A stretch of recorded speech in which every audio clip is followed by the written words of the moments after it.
സ്വാഗതം ഇൻസൈഡ് ബൈറ്റ്സിലേക്ക്. രാജ്യത്തെ മിക്ക സംസ്ഥാനങ്ങളും തെരഞ്ഞെടുപ്പിനെ നേരിടാനൊരുങ്ങുമ്പോൾ ഇന്ത്യയിലെ പ്രമുഖ പാർട്ടിയും മുഖ്യ പ്രതിപക്ഷവുമായ ഇന്ത്യൻ നാഷണൽ കോൺഗ്രസ് തികഞ്ഞ ആത്മവിശ്വാസത്തിലാണ്. BJPക്ക് നേരെ നീണ്ട വോട്ട് വിവാദമാണ് കോൺഗ്രസ് തെരഞ്ഞെടുപ്പിൽ തുറുപ്പുചീട്ടാക്കുക. ബീഹാർ, UP, കേരളം അടക്കമുള്ള സംസ്ഥാനങ്ങൾ ഈ വിവാദത്തിന് കുടപിടിച്ചിട്ടുണ്ട്. ഇക്കാര്യം ചൂണ്ടിക്കാട്ടിയുള്ള രാഹുൽ ഗാന്ധിയുടെ ഭാരത പര്യടനം ആരംഭിച്ചു കഴിഞ്ഞു. കഴിഞ്ഞ 2 വർഷങ്ങളിലായി പല സംസ്ഥാനങ്ങളിലും അപ്രതീക്ഷിതമായി ഉണ്ടായ രാഷ്ട്രീയ മാറ്റം പല ഘട്ടങ്ങളിലായി രാഷ്ട്രീയ നിരീക്ഷകർ ചർച്ച ചെയ്തതാണ്. ഇതിനിടെയാണ് ഞെട്ടിക്കുന്ന വോട്ട് ചോർച്ച വിവാദം പുറത്തു വന്നത്. ഇതോടെ സോഷ്യൽ മീഡിയ അടക്കമുള്ള മാധ്യമങ്ങൾ നീണ്ട അന്വേഷണമാണ് സ്വീകരിച്ചത്. പ്രതിരോധിക്കാൻ BJP ശ്രമിക്കുന്നുണ്ടെങ്കിലും കാര്യമായ ചലനം സൃഷ്ടിക്കാൻ സാധിച്ചിട്ടില്ല എന്നതാണ് വിവരം. അതിനിടെ പ്രധാനമന്ത്രി നരേന്ദ്രമോദിയുടെ ജനപ്രീതി കുറഞ്ഞതായും സർവേ റിപ്പോർട്ട് ഉണ്ട്. ഇതുകൂടി കണക്കിലെടുത്താൽ ഈ കാലാവസ്ഥ കോൺഗ്രസിന് അനുകൂലമാണെന്ന് തന്നെ പറയാം.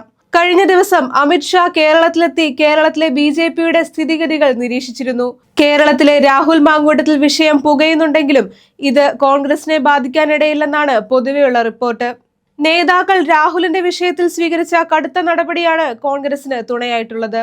തെറ്റുപറ്റിയവൻ പുറത്തെന്ന നിലപാട് കോൺഗ്രസിന് മാത്രമുള്ളതാണെന്ന് ദേശീയ നേതൃത്വം കഴിഞ്ഞ ദിവസം വ്യക്തമാക്കിയിരുന്നു. ലൈംഗിക ആരോപണ വിധേയരെ സുരക്ഷിക്കുന്ന CPMന്റെ നിലപാടിനെ ആഞ്ഞടിക്കാനും ഈ അവസരം കോൺഗ്രസ് നന്നായി വിനിയോഗിച്ചു. BJP നേതാവിനെതിരെ കഴിഞ്ഞ ദിവസം ഉയർന്ന ലൈംഗിക ആരോപണവും ചർച്ചയായിട്ടുണ്ട്.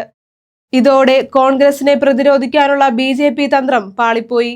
കൂടുതൽ പൊളിറ്റിക്കൽ വീഡിയോകൾക്കായി ഇൻസൈഡ് ബൈറ്റ്സ് ചാനൽ സബ്സ്ക്രൈബ് ചെയ്യുക.